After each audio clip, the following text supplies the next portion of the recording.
Halo teman-teman, kita berjumpa lagi di video kali ini dengan materi tentang induksi elektromagnetik. Nah, di sini kalian melihat ada gambar kincir angin atau pembangkit listrik tenaga angin. Nah, apa sih hubungannya dengan induksi elektromagnetik? Nah, di sini kita akan mempelajarinya, ya. Tapi sebelumnya kita saksikan video singkat berikut.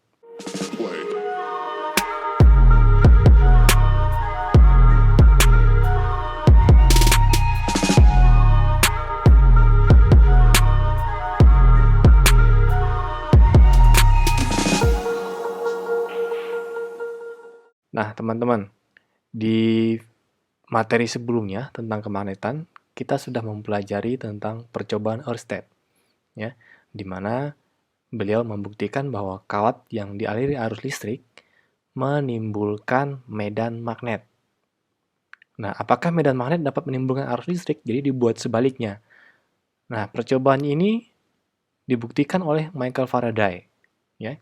Dia membuat dua kumparan di sebuah besi. Artinya dalam satu besi itu ada dua kumparan. Kumparan yang pertama berfungsi sebagai elektromagnet.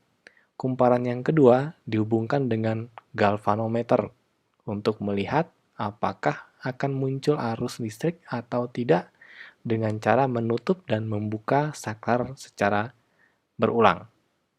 Nah, kira-kira seperti inilah gambarnya ya. Jadi kawat ini, kumparan ini dihubungkan dengan listrik, kemudian yang ini kawatnya berbeda ya, tapi dalam satu besi. Nah, jadi ini akan menjadi elektromagnet yang menginduksi kumparan yang satunya. Nah, kumparan satu ini nanti akan menunjukkan ada arus listrik yang mengalir. Nah, mungkin supaya lebih gampang, saya buat gambar seperti ini. Jadi ini elektromagnet, kemudian yang ini kumparan yang akan muncul arus listrik. Jadi kalau kita lihat ini ada saklar, ketika saklar ditutup, maka ini menjadi elektromagnet, kemudian menginduksi kumparan sebelahnya sehingga muncul arus listrik yang ditunjukkan dengan pergerakan galvanometer. Ya. Oke teman-teman, kita akan lihat langsung percobaannya seperti apa. Ya. Tapi di sini percobaannya menggunakan magnet asli, ya, bukan menggunakan elektromagnet, sehingga akan terlihat sedikit berbeda daripada yang menggunakan elektromagnet. Simak videonya berikut. Oke teman-teman, kali ini kita akan melakukan percobaan Michael Faraday untuk menunjukkan bahwa medan magnet itu menimbulkan arus listrik. Di sini kita butuh sebuah galvanometer. Ini galvanometernya sudah tidak normal ya teman-teman, tapi masih bisa untuk menunjukkan gejala listrik ya. Ini jarumnya sudah tidak bisa kembali ke nol. Ketika dia dinolkan bergerak, dia menyimpang lagi, tidak kembali ke nol. Ya. Kemudian ada kumparan. Kumparan ini yang kanan 250 lilitan, yang kiri 1000 lilitan. Dua buah kabel, ya. Kemudian dua batang magnet, dua buah magnet. Nah teman-teman, kita akan coba yang 1000 lilitan dulu teman-teman. Nah ini yang 1000 lilitan teman-teman, ya, dirangkai secara seri. Nah sekarang kita lihat ke galvanometernya teman. Pertama-tama kita masukkan perlahan-lahan, ya. Lihat simpangannya teman-teman.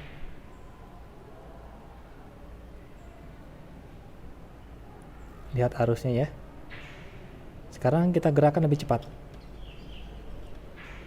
Ternyata kecepatan gerak magnetnya ini mempengaruhi arus listrik yang dihasilkan teman-teman. Kalau kita gerakan kemudian hentikan, arusnya hilang teman-teman. Ya, arusnya hilang. Maka berarti si magnet ini harus bergerak. Makin cepat geraknya, maka arus yang dihasilkan semakin besar. Ya, seperti itu ya teman-teman. Nah, sekarang saya pergerakan lagi perlahan-lahan. Ya, nanti kita bandingkan dengan yang 250 lilitan. Oke teman-teman, Kita lihat ya, mencapai 20 ya, 20 mikroampere. Nah, sekarang lilitannya kita ganti yang 250. Nah, ini yang 250 lilitan teman-teman ya, 250 lilitan. Sekarang kita lihat ke galvanometernya. Kita masukkan perlahan-lahan.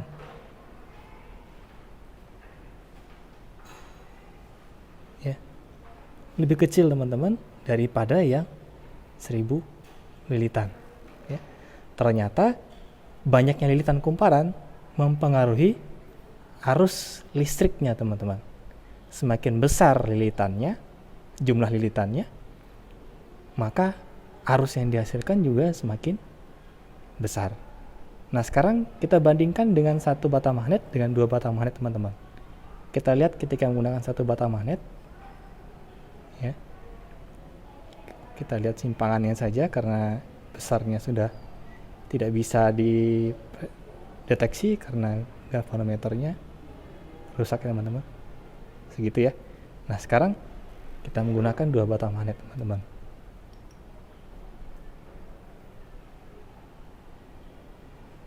Dibuat seperti ini teman-teman, kita masukkan. Nah, lebih besar teman-teman ya, lebih besar daripada yang menggunakan satu magnet. Nah, ini artinya kuat medan magnetnya juga mempengaruhi besarnya arus yang dihasilkan. Semakin besar medan magnetnya, semakin kuat medan magnetnya, maka arus yang dihasilkan juga semakin besar. Jadi di sini kita simpulkan teman-teman bahwa besarnya arus listrik yang dihasilkan itu tergantung pada pertama, kecepatan gerak si magnet, yang kedua, jumlah lilitannya, dan yang ketiga adalah kuat medan magnetnya.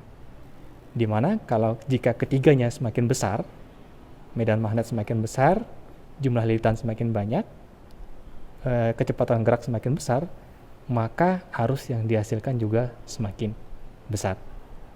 Oke teman-teman, selamat belajar. Nah, dari video lain teman-teman kita bisa lihat bahwa hasilnya jarum galvanometer bergerak atau menyimpang, yang artinya ada arus yang mengalir pada kumparan yang kedua, ya, pada kumparan yang ini. Nah, arus tersebut dinamakan dengan arus induksi, ya, dengan arus induksi. Nah, arus induksi ini adalah arus listrik yang muncul akibat perubahan garis-garis gaya medan magnet. Nah, perubahan garis-garis gaya medan magnet ini nanti yang disebut dengan flux magnetik, ya, akan dipelajari di SMA. Nah, kira-kira seperti ini teman-teman. Tadi ketika melakukan percobaan,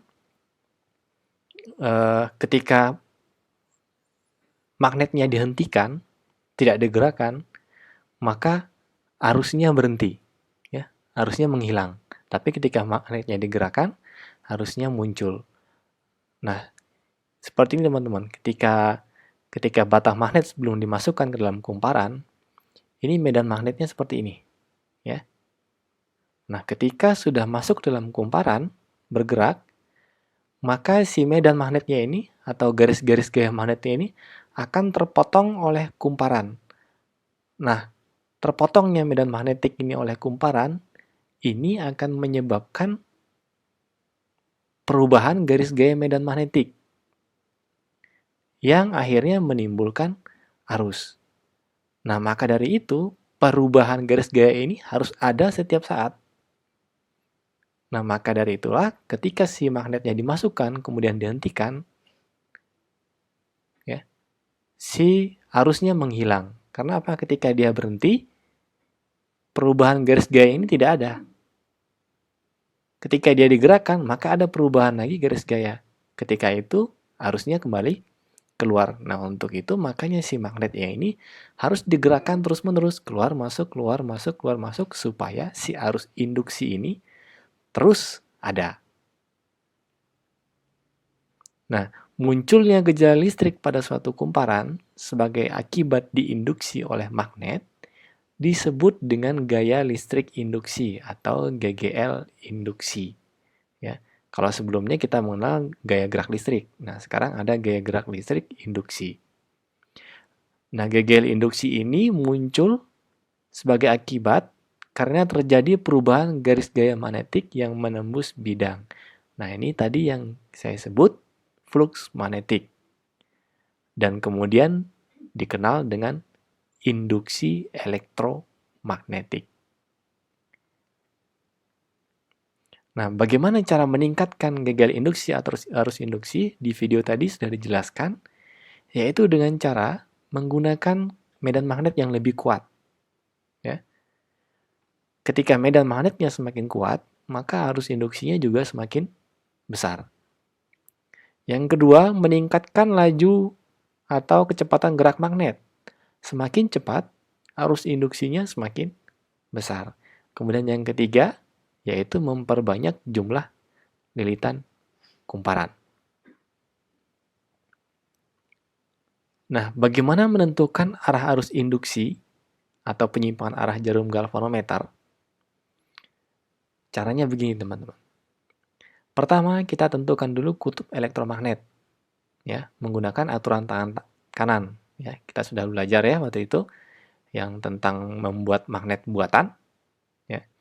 Kemudian menentukan kutub kumparan yang diinduksi. Setelah itu menentukan arah arus induksi dengan aturan tangan kanan.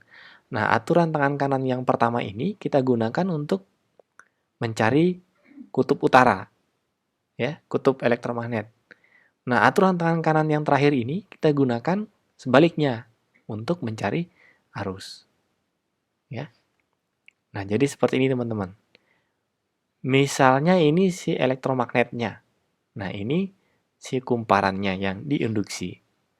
Nah, ketika seperti ini, saklar dihubungkan ya. Saklar dihubungkan, maka arus akan mengalir, ini positif ya, maka akan mengalir ke sini. Berarti di sini dia akan turun.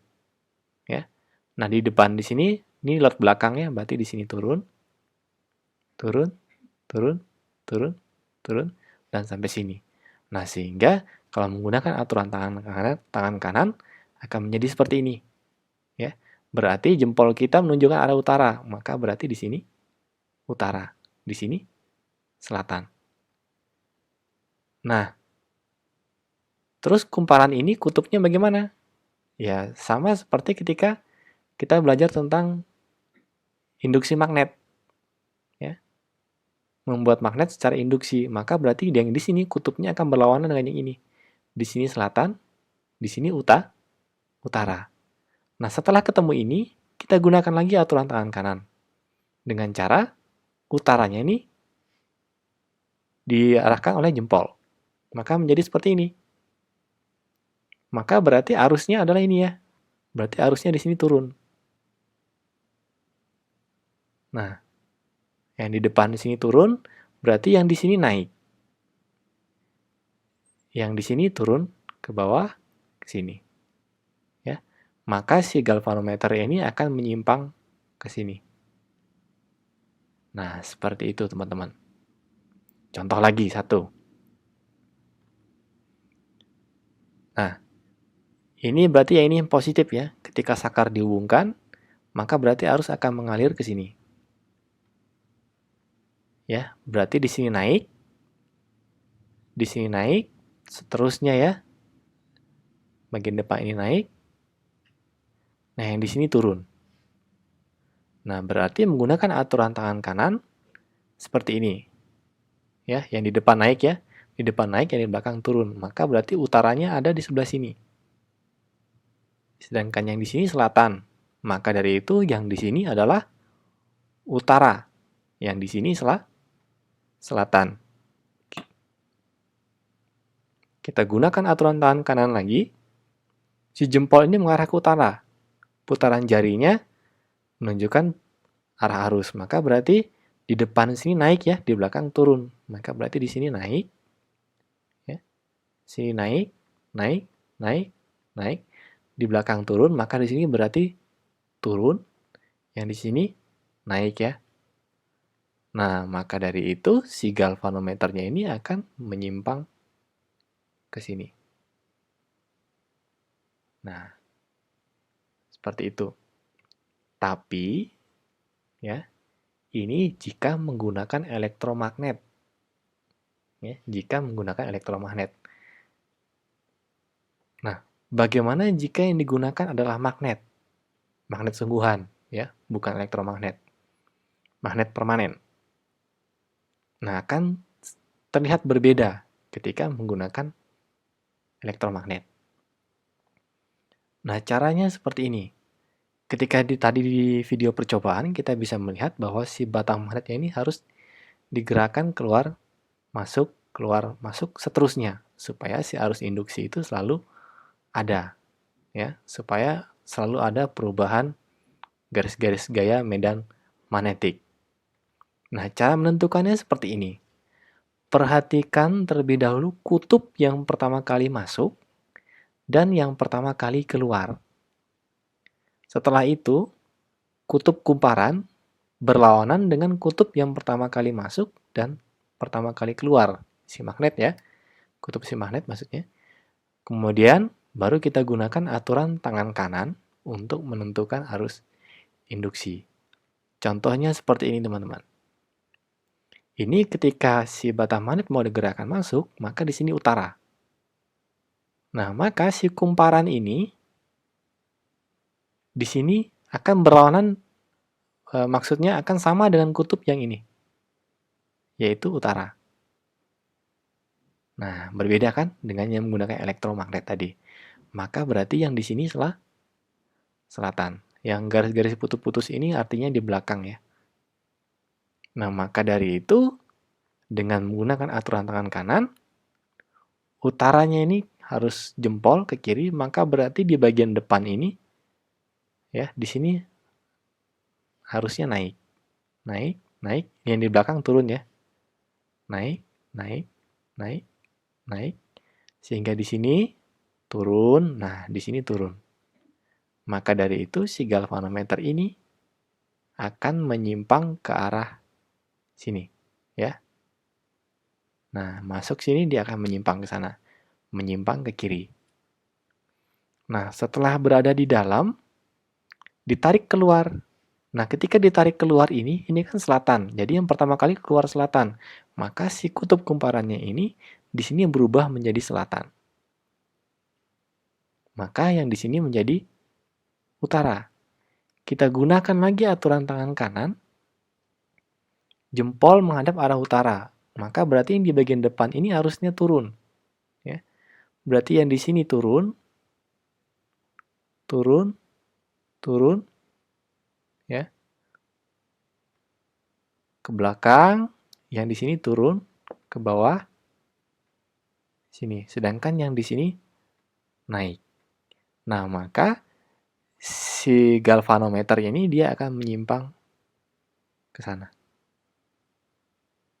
Nah, maka dari itu ya teman-teman tadi, ketika si magnet ini keluar masukkan, si jarum galvanometernya ini menyimpang ke kanan, ke kiri, ke kanan, ke kiri, ke kanan, ke kiri.